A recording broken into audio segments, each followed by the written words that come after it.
Hay cosas que los rancheros de Sonora no cuentan en la primera conversación, ni en la segunda, ni frente a desconocidos. Las cuentan cuando ya te conocen lo suficiente para saber que no vas a reírte.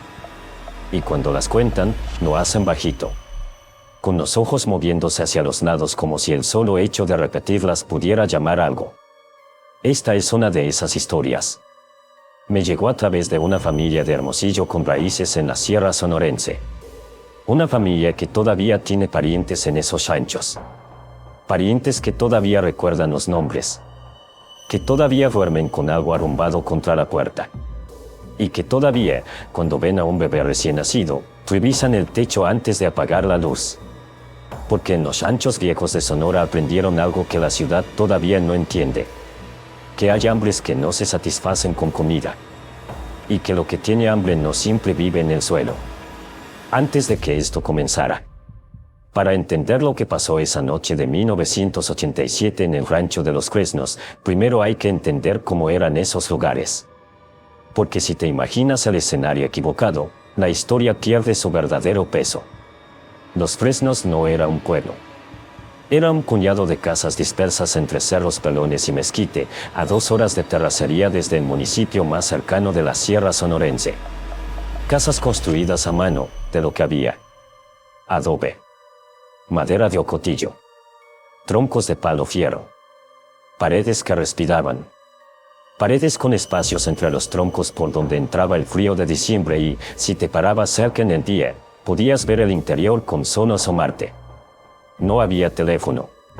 No había médico en 20 kilómetros. No había luz eléctrica hasta que alguien prendía el generador, y el generador no duraba toda la noche porque el diésel costaba lo que no había. Lo que sí había era tiempo.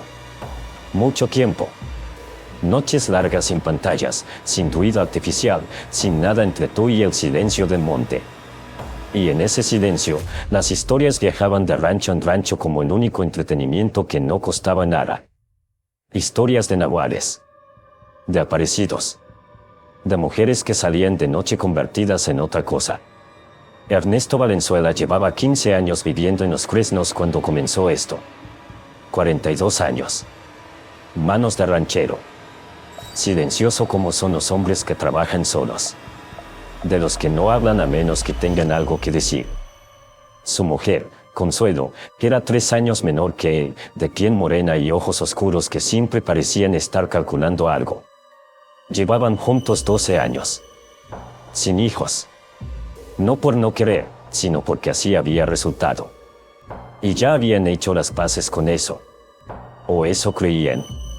Ernesto tenía un vecino inmediato, si es que se puede llamar vecino a alguien que vive a 300 metros de distancia, don Refugio Gastelum, viudo, de unos 60 años, que vivía solo desde que su mujer murió de fiebre 5 años antes.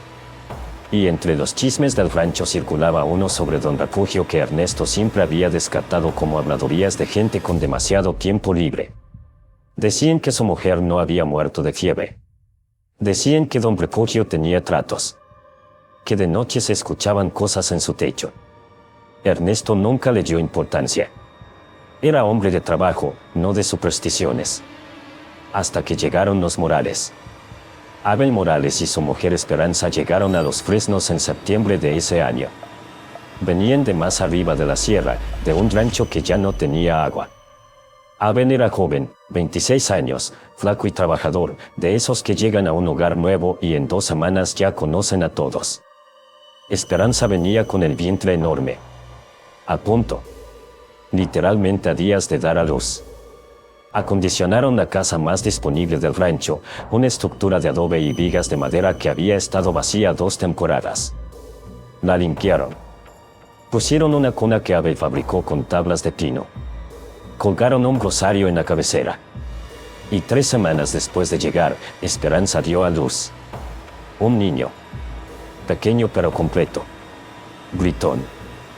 Con los pulmones de alguien que llegó al mundo decidido a quedarse. Lo llamaron Héctor. Y los primeros días Héctor era exactamente lo que debía ser, ruidoso, hambriento, imposible de ignorar. Un bebé sano. Nadie se preocupó. Nadie tuvo razón para hacerlo. Todavía. Fue a las 3 semanas cuando Consuelo, la mujer de Ernesto, fue a visitar a Esperanza y se quedó viendo al bebé más tiempo del que era cortés. ¿Está comiendo bien?, preguntó. Sí, dijo Esperanza, pero con esa duda pequeña en la voz que tienen las madres cuando algo no cuadra y no saben cómo nombrarlo. Héctor estaba delgado. No de recién nacido, que todos son arrugados y pequeños, sino delgado de otra manera. Como si algo estuviera gastándose. Pálido con una palidez que no era de piel clara sino de algo faltando por dentro.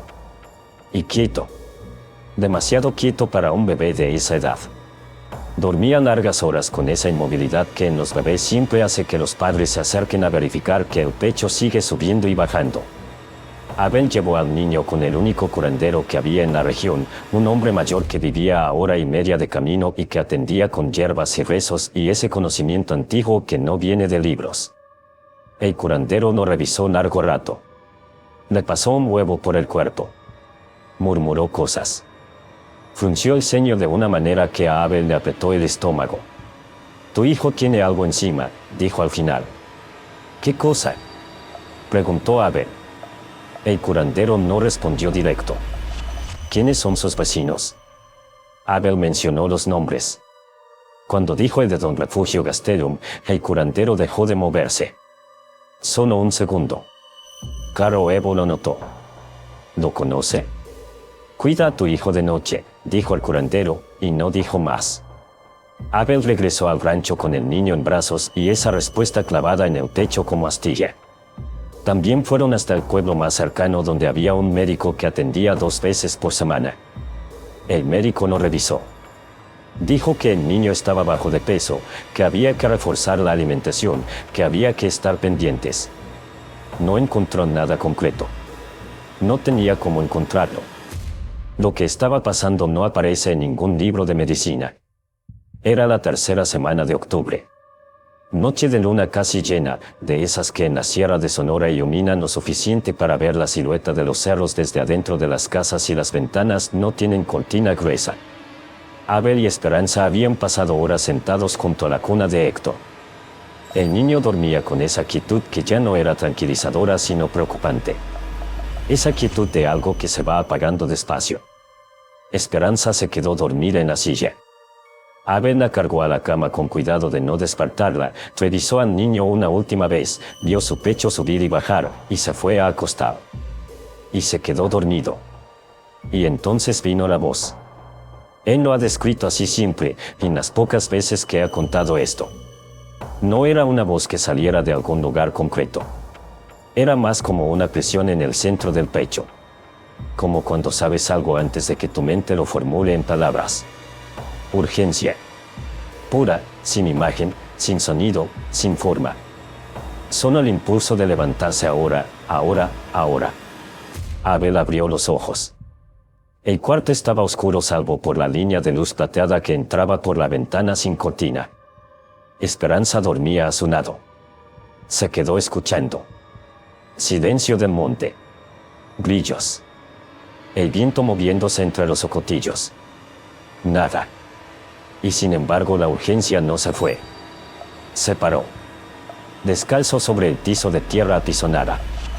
Comenzó a caminar hacia la cuna que estaba en el cuarto contiguo, el más pequeño, el que habían convertido en cuarto del bebé. Y fue caminando por el pasillo entre los 2 cuartos cuando lo vio. Primero pensó que era una telaraña. Un hilo que colgaba desde las vigas del techo, desde donde el techo de madera se unía con la pared y bajaba en diagonal hacia la cuna.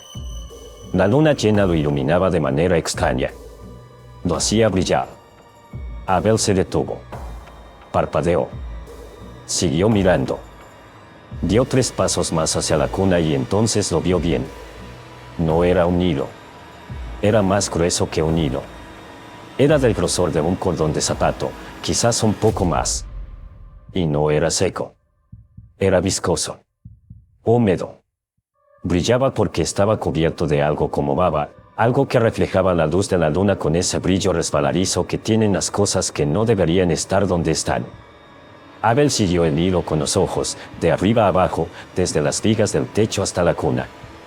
Y entonces vio a dónde llegaba. Llegaba a su hijo. específicamente a la frente de su hijo. Al centro de la frente. Justo ahí. Abel se quedó paralizado durante un momento que no supo medir. El cerebro hace eso cuando procesa algo para lo que no tiene categoría, se detiene. Busca una explicación razonable. Revisa el inventario de cosas conocidas para ver si algo encaja. Nada encajaba. Se acercó más, despacio, como si el movimiento brusco pudiera romper algo. Miró a Héctor. El niño dormía. Pero dormía mal. No era el sueño quieto de antes, sino algo peor, algo que se parecía más al agotamiento, a un cuerpo usando cada reserva que le quedaba solo para seguir respirando. El pecho subía y bajaba. Pero apenas. Y mientras Abel miraba, cayó una gota. Una sola gota de algo negro que descendió por el hilo y cayó en la frente de Héctor. No era sangre roja. Era más oscura. Como sangre mezclada con brea. Cayó en la frente del niño y el niño no se movió. No parpadeó. No reaccionó de ninguna manera. Como si la gota hubiera caído sobre algo que ya no sentía. Abel miró hacia arriba siguiendo el hilo hasta el techo. Las vigas de madera. Los espacios entre tablas. La oscuridad entre la madera. El hilo desaparecía ahí arriba, en ese espacio oscuro entre el techo interior y el techo exterior de la casa. Había algo ahí arriba. Abel lo supo antes de verlo. Lo supo por el mismo instinto que lo había despertado. Retrocedió sin apartar los ojos del techo. Buscó a ciegas entre las cosas apiladas contra la pared hasta que sus dedos encontraron las tijeras oxidadas que Esperanza usaba para cortar tela. Las tomó. Las abrió. Y cortó el hilo. El momento en que las tijeras atravesaron el hilo fue como romper algo bajo tensión. No como cortar tela. Como cortar algo vivo. El hilo se contrajo hacia arriba y hacia abajo al mismo tiempo, como si tuviera dos extremos que tiraban en direcciones opuestas y al romperse salpicó. Ese líquido negro. En las manos de Abel. En el piso. En el borde de la cuna. Y del techo vino el sonido. Abel lo ha descrito siempre igual y siempre con la misma cara de quien recuerda algo que preferiría no recordar. No fue un grito de dolor. Fue un grito de rabia. De algo que tenía hambre y al que le acababan de quitar la comida de la boca. Un sonido que empezó como quejido y se abrió en algo más grande, más descontrolado, antes de que el techo comenzara a moverse. Porque el techo se movió. Algo en el espacio entre vigas, algo de un tamaño que Abel no quería calcular, comenzó a desplazarse hacia el exterior de la casa con una velocidad y un peso que hacían crujir cada tabla que pisaba. Abel agarró a Héctor de la cuna. El bebé llorando ahora, por fin llorando, con los pulmones llenos y la voz fuerte, llorando como si acabara de despertar de algo de lo que no sabía que necesitaba despertar. Esperanza apareció en el vano de la puerta con los ojos desorbitados. ¿Qué pasó? ¿Qué fue ese grito? Abel tenía al niño apretado contra el pecho. Había un hilo, dijo, y se dio cuenta de que eso no explicaba nada, y que tampoco tenía palabras para explicar lo demás. Afuera se escuchó el sonido de algo pesado golpeando el techo y luego el monte recibiéndolo, ramas quebrándose, el sonido alejándose hacia los cerros. Y luego silencio. Héctor lloraba. Era el sonido más hermoso que Abel había escuchado en semanas. No durmieron esa noche. Sentados con el bebé entre los dos, mirando el techo, escuchando el silencio del monte convertirse en madrugada y luego en amanecer. Con la primera luz Abel salió. Caminó alrededor de la casa. Encontró en el techo, en la parte sobre el cuarto del bebé, marcas. Grandes. No de animal que él conociera. La madera hundida en patrones que no correspondían a ninguna pata o garra del monte sonorense. Y una mancha oscura, casi negra, seca ya, que se extendía desde el lugar donde había estado el hilo hasta el borde del techo donde algo había saltado al monte. Abel le contó a Ernesto esa mañana. Ernesto escuchó sin interrumpir. Sin cambiar la expresión. Cuando Abel terminó, Ernesto estuvo callado un momento largo. Sube al techo de mi casa, dijo al final. ¿Por qué? Sube. Abel no entendió hasta que subió. Y vio. Ernesto ya había subido antes de llamar a Abel. Ya lo había visto. Ya se había bajado con esa calma específica de los hombres que procesan las cosas devastadoras en silencio antes de mostrarlas a otros. Era una mujer. Anciana. En cuclillas sobre las tejas de barro del techo de Ernesto. De espaldas.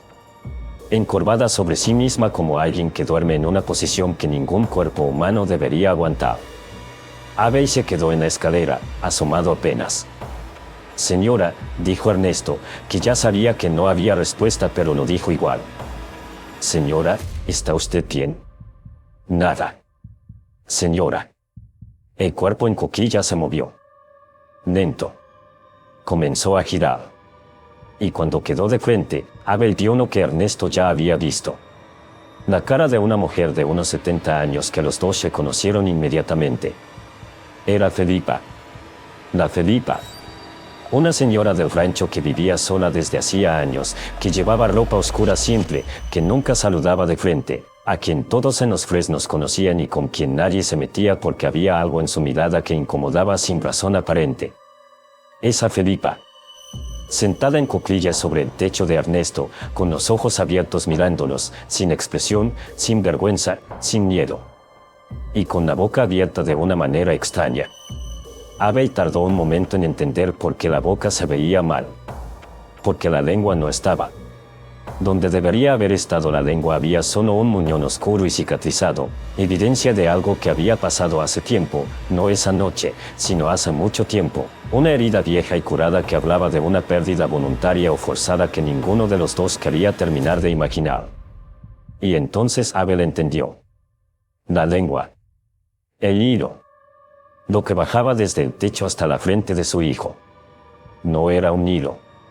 Era la lengua de Felipa, extendida de una manera que la anatomía humana no permite, extendida de alguna forma que sobrepasaba cualquier límite del cuerpo conocido, bajando desde el techo por los espacios entre las tablas, alcanzando al niño, succionando algo que no se ve pero que se nota cuando falta.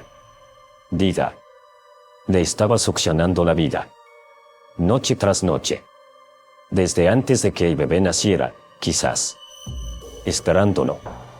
Preparándose. Abel no recuerda haber bajado de la escalera. Solo recuerda estar en el suelo y escuchar a Ernesto diciéndole su nombre varias veces antes de que pudiera responder. Ese día los hombres del rancho se reunieron. No para hacer justicia con sus manos, aunque hubo quien lo propuso, sino para tomar una decisión sobre qué hacer con alguien que ya no podían fingir que era solo una vecina rara. Fueron a buscarla a su casa. La puerta estaba abierta. Adentro había cosas que ninguno describió con detalle cuando contaron la historia después. Solo dijeron que había cosas que no deberían estar en una casa. Que había objetos que olían a tierra de cementerio. Que había fotografías de personas del rancho clavadas en las paredes de una manera que no era decoración. Entre las fotografías estaba una del bebé. De Héctor. Tomada de alguna manera que nadie supo explicar porque Abel y Esperanza no recordaban haber dejado entrar a Felipa nunca. Felipa no estaba en la casa. No la encontraron ese día. No la encontraron al siguiente. Nunca más la vieron en los fresnos ni en ningún rancho cercano. Desapareció como si hubiera sido simple parte del monte y el monte la hubiera reclamado de vuelta. Don Refugio Gastelum, el vecino de Ernesto, se mudó 3 semanas después sin decirle a nadie a dónde iba. Dejó sus cosas. Dejó el ganado. Solo se fue una mañana y no volvió. Ernesto siempre tuvo su teoría sobre eso, pero nunca la dijo en voz alta. La mañana después de que Abel cortó el hilo, Héctor amaneció distinto. No curado de un día para otro, pero distinto. Con color en las mejillas donde el día anterior había habido palidez. Con hambre real, ese hambre furiosa de bebé que grita y no para hasta que le dan. Con presencia. Como si algo que había estado ausente hubiera regresado durante la noche. El curandero lo volvió a revisar esa semana. Esta vez no frunció el ceño. Solo dijo: ya está limpio. Y no dijo más. Héctor creció. Sano. Fuerte. Hoy tiene 38 años y vive en Hermosillo con su familia. Sus padres nunca le contaron esta historia cuando era niño. Se la contaron cuando tenía 20 años y su mujer estaba embarazada de su primer hijo. Y lo primero que hizo Héctor cuando llegó al hospital a ver a su bebé recién nacido fue levantar la vista hacia el techo. Solo para verificar. Solo para estar seguro. Algunos aprendizajes no se olvidan aunque vengan de historias que nunca viviste directamente. Algunos aprendizajes viajan en la sangre de generación en generación porque son demasiado importantes para que el tiempo los borre. Ernesto y Consuelo vivieron en Los Fresnos 15 años más antes de mudarse a ciudad. En todos esos años, Ernesto nunca volvió a ignorar las historias que circulaban sobre vecinos y noches y cosas en los techos. No porque se hubiera vuelto supersticioso, sino porque había aprendido a distinguir entre el miedo que inventa cosas y el miedo que reconoce cosas que ya existen. La casa de Felipa se quedó vacía. Nadie la quiso. Nadie la tiró. Sigue ahí, dicen, o lo que queda de ella, enterrada entre el mezquite y el palo verde, con la puerta abierta todavía. Algunos rancheros de la zona dicen que de noche, cuando hay luna llena y el viento viene del cerro, se puede escuchar algo moviéndose en el techo. Algo que busca. Algo que tiene hambre todavía. Y si tienes un bebé recién nacido, te dicen, no lo dejes solo de noche en cuarto sin revisar el techo primero. No importa si vives en rancho o en departamento. No importa si la casa es de adobe o de tabla roca. Lo que tiene hambre aprende a adaptarse. Lo que tiene hambre siempre encuentra la manera. Y lo único que hay entre tu hijo y eso es estar despierto cuando la urgencia te diga que te levantes. No lo ignores. Ernesto no lo ignoró. Y por eso Héctor tiene hoy 38 años y un hijo de su propio que duerme cada noche con el techo revisado y un par de tijeras en el cajón de la mesita. Por si acaso. Nadie en Los Fresnos volvió a hablar de Felipa en voz alta. Pero todos saben que hay cosas que desaparecen sin morir. Y que lo que no muere, sigue teniendo hambre.